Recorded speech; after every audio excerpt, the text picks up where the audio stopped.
introducing me. So should I get out, let me step aside? Yeah. Let's, All right, just tell me where I'm supposed to stand. all right. Hi, everyone.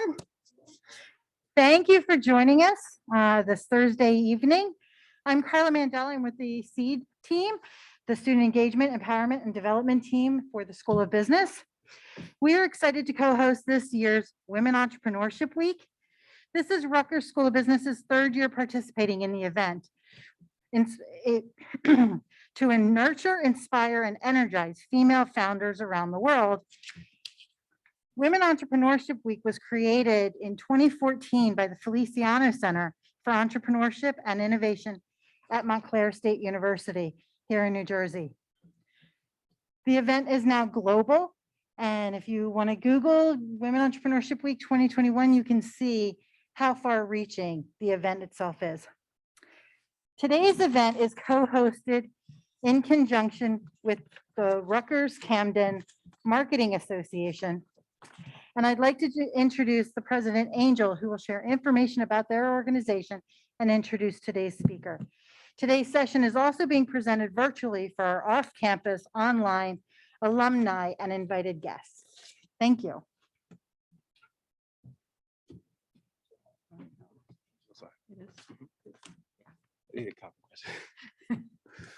Hello, everyone. Can you hear me? Oh, you can. It's not that big. Hello, everyone.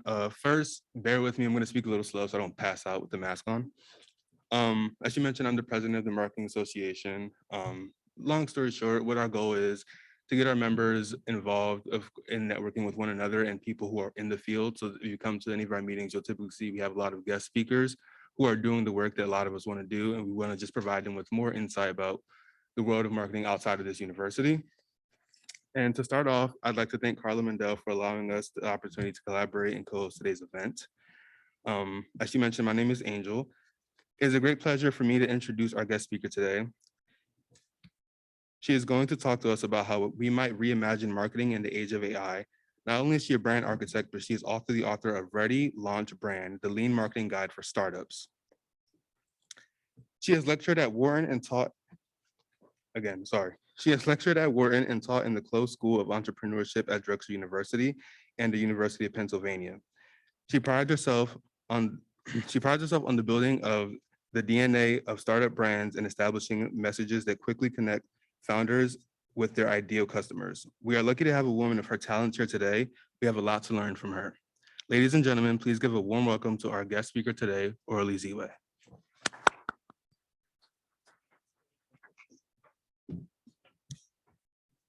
So I think I can take this off since I'm here by myself. Oh, God.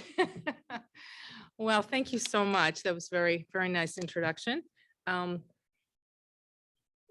So today we are going to do a design thinking exercise. But before we do, I want to take you on a little bit of just share a little bit of information with you. To start, I want to talk a little bit about my book, just give you some takeaways from there, talk a little bit about some of the things I've learned as a consultant and working specifically with founders. And then we'll talk about design thinking in particular, and then we'll get started. So there's my book, larger than life, as it were. And so I often get asked, why did you write the book? Are you guys, you can hear me, right? Okay, good. And so since we're such a small group, and unfortunately, I can't see anybody online, so I apologize, but hello to you as well. One of the reasons, that for me, why it was important to write this book is because in my work as a consultant, working with founders, I kept seeing a lot of the same issues over and over again. But the main reason I wrote the book is for this reason. That is more than 500,000 companies that are launched every month, and this is in the US alone. In the US alone, that's every month, more than 500,000. And here's the important part of this. 8 out of 10 will fail in the first 5 years. For me, those are pretty compelling statistics. And what it tells me is that there's something going on that founders are missing out on. And and I believe, of course, we're all on the same, we're all kind of preaching the choir here about marketing, but so many founders either know nothing about marketing or they believe that they will somehow magically figure it out. And what typically happens is if they don't do anything to really kind of get that in motion, by year 3 to 5, they hit the wall. And that's when things like, nobody knows what we do. We can't cross sell because people don't even know the one thing we do. So they don't know the other things we do. And we keep getting tire kickers. We're not getting ideal customers. And that is because they haven't done this process, which is really what I have spent my whole career building, this process, which is how to build your brand, the DNA of your brand, which is who am I and who are they? That's it. Like that is literally what I spend all my time on, thinking about how do I help people get clear on that. So one of the things that I really enjoyed about writing the book is clarifying this phrase. How many of you have heard this? Do you have an ugly baby? Have you heard that sentence? So so you haven't. Oh, okay. So basically, it just means that, founders think of their startups, of course, as their baby. And it's very painful to have somebody tell you that you built something that doesn't work. But that's really where the magic happens. And it's also where design thinking kicks in. So we'll get to that in a minute. But one of the examples the example that I use in my book, how many of you know bubble wrap? Raise your hand. Okay. How many of you ever thought that it would end up on walls? Yeah, right. Well, that is what the founders, the people, the inventors of bubble wrap literally created it for that reason. And guess what happened? They were told they had an ugly baby. And here's what they did. They went back to the drawing board and they thought, well, gee, what are we going to do with this? Because we came up with this really cool product. And, interior designers are telling us there's no way they're ever going to sell this to their clients. And by the way, this was in the 1950s when there was just this craze for wallpaper. And so they thought, what better idea than having wallpaper that, imagine if you had little kids and they're running around their room. Oh, God, as a parent, that would have made me nuts. But anyway, so what they did is they went back to the drawing board. And they found another industry. And lo and behold, there was an opportunity that no one else was filling. And bubble wrap, as we know today, was born. And by the way, they actually have a lab that is still to this day in existence that comes up with new products and new ways to think about bubble wrap. But that's, for me, is like such a perfect example of somebody who could have just as easily said, never mind, we'll just find people who love it and we'll put money and we'll do all this. And it's not about, it's not about that. So you have to be willing to pivot.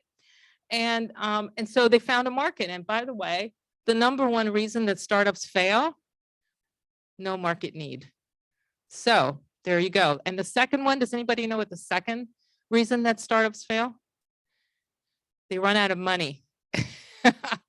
And that's not the number one reason, right? Because if you can identify your market, and that's really the reason that I wrote this book, is if you take the time, and it is not that much time, if you can take the time to truly understand who your ideal customer is and how you can align what you do with what they want, and you can communicate in a clear, consistent way, guess what? They will actually find you and buy it.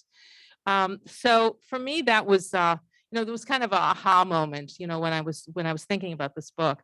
So this is a quote that I think all of you will relate to. And of course, branding, or in my case, identifying the brand, building the DNA of your brand, you need to do that before marketing, because marketing is about selling. Branding is about understanding what you're selling. And if you don't know what you're selling, it's pretty hard to convince other people to buy it. And as we all know, marketing is truly the engine of sales.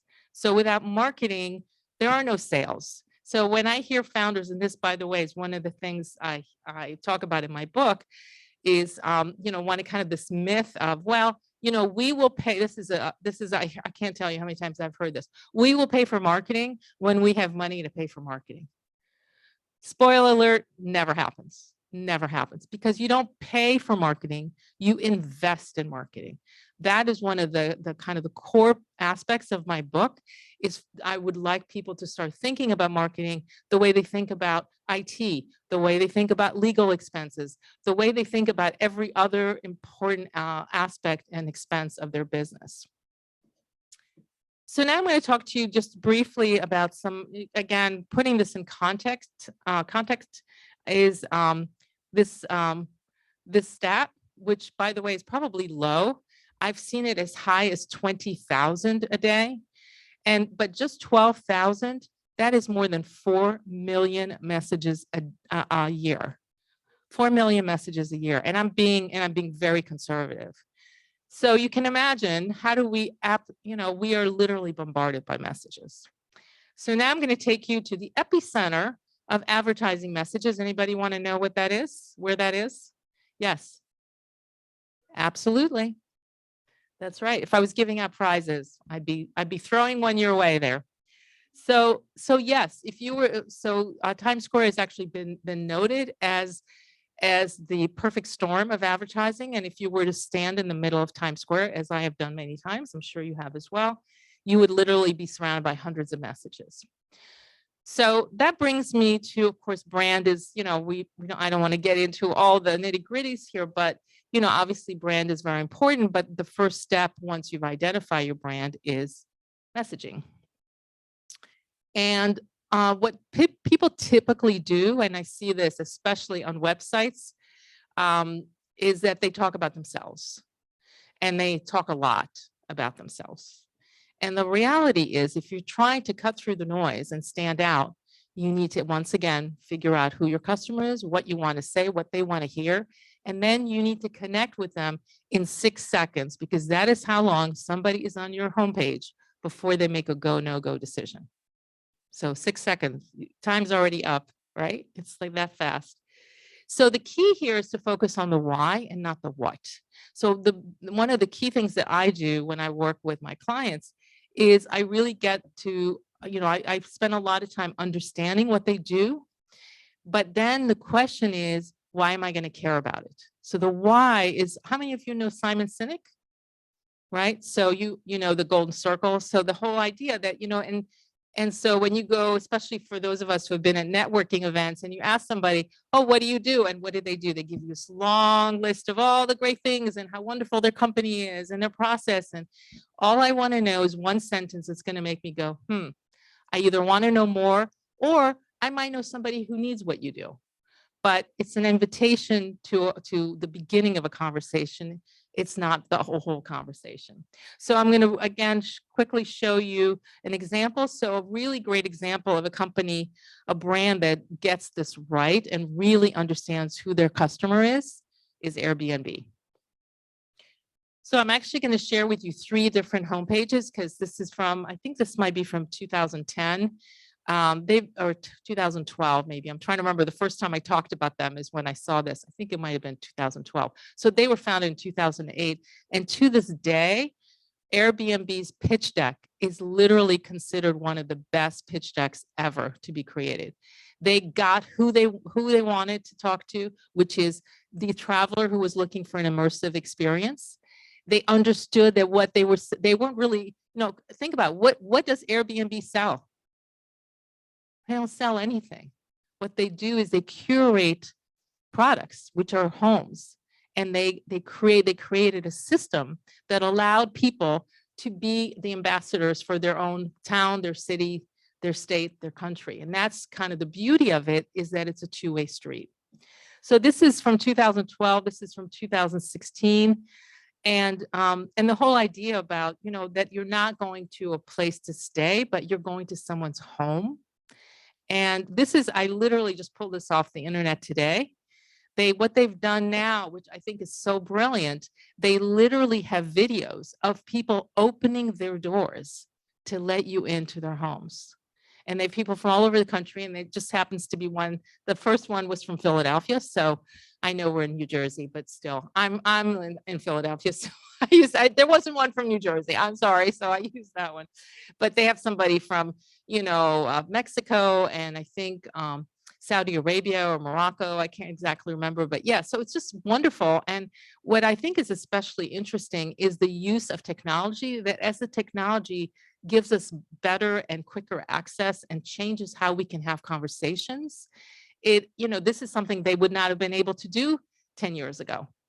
But they can do it now because the technology is there. And what I believe is going to happen is in the age of AI, which of course we already are. I mean, maybe they'll send you goggles and you'll be able to take a virtual tour, or maybe you will literally be beamed into wherever you want to go and check it out. I think that's not that far. I know it sounds crazy that we could do this, but I don't think we're that far. So, and this is of course where they are today. And by the way, they have over 100,000 monthly users to their website. All right, so I'm going to stop here before we get into design thinking, and just wanted to see if there were any questions. Any questions from anybody? No? All right, I will keep going then. And by the way, so I have my contact information, but I'll put that at the end as well. Carla will have all that. And I just wanted to let you know that, if you want to reach out to me or, want to connect with me on LinkedIn, please do. All right, so now we're going to get to the design thinking exercise. So before we do, what's design thinking? That should be easy for you, right? What's design thinking?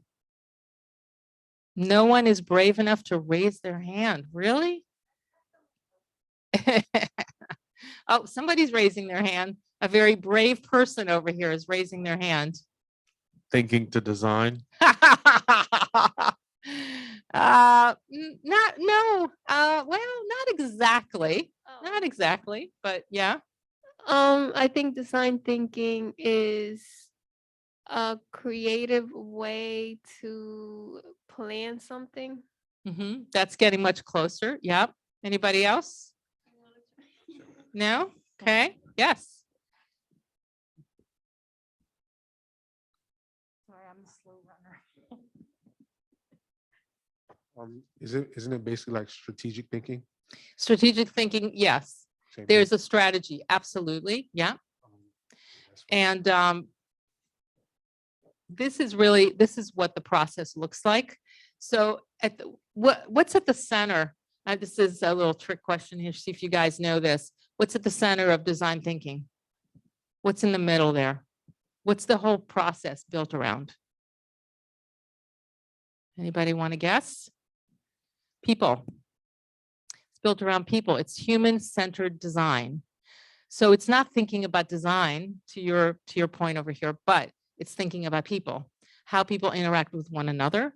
If you're a business and you're trying to solve a problem and you want to see if what you've built is not an ugly baby, you go and you see how people are behaving in their environments to see if your product makes sense. So I know that, focus groups are one way to do that, but really the best way to start the design thinking process is to go where the people are, see how they are solving problems today. And also what's important about this is a lot of times by looking at how people behave, you might actually find a different problem to solve, one that you had not thought of. So it's actually a very critical piece of this. So as you can see, it's, you want to think about who you're designing it for, who you're solving the problem for. What is the problem? You want to iterate as quickly as possible, and you want to do rapid prototyping.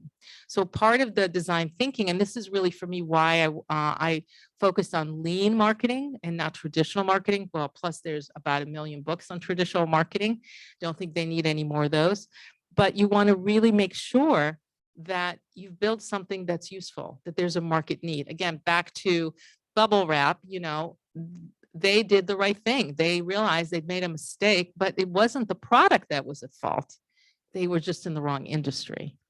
So otherwise, and I see this a lot with the founders that I work with, that sometimes they get so in their heads about what they've built and how great it is that they become a solution looking for a problem. And what you want is to find the problem that your solution fits, because it's much easier to sell that than to convince somebody to buy bubble wrap wallpaper. So here's the process. So the first one, of course, is around brainstorming. That's what we're going to be doing today. So the ideation process, which is coming up with some solutions.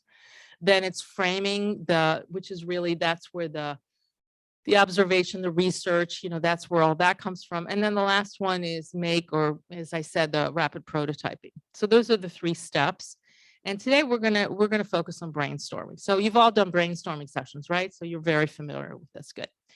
And so the first thing we're gonna do is, as Angel said, we already have the problem, which is how might we reimagine marketing in the age of AI. And, a lot of times that just the first step is even defining the problem. So we've taken the guesswork out of that, and we thought, let's just have a problem that, would be related to marketing folks like you.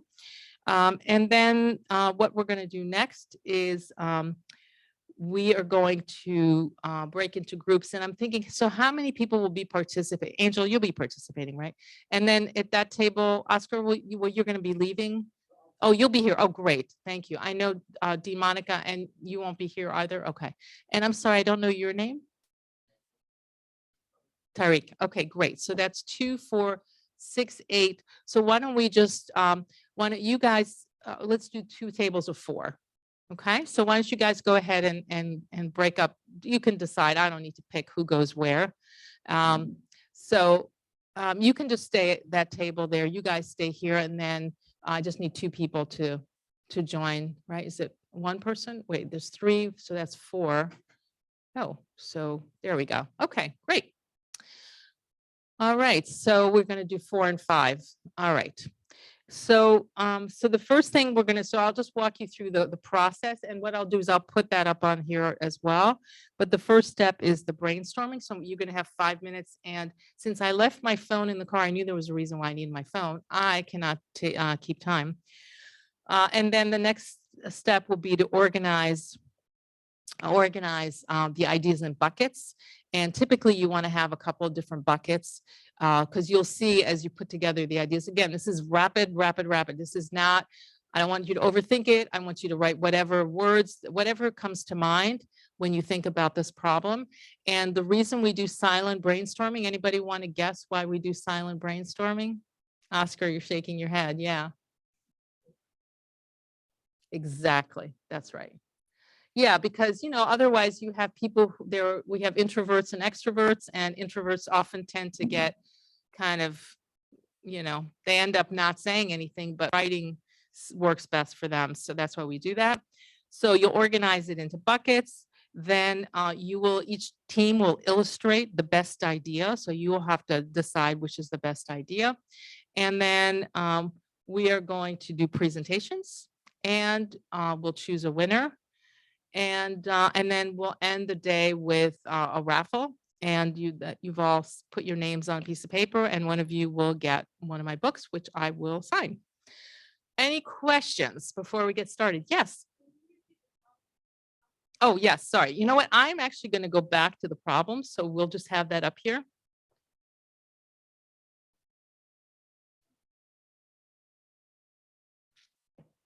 And in design thinking, you typically start with how might we?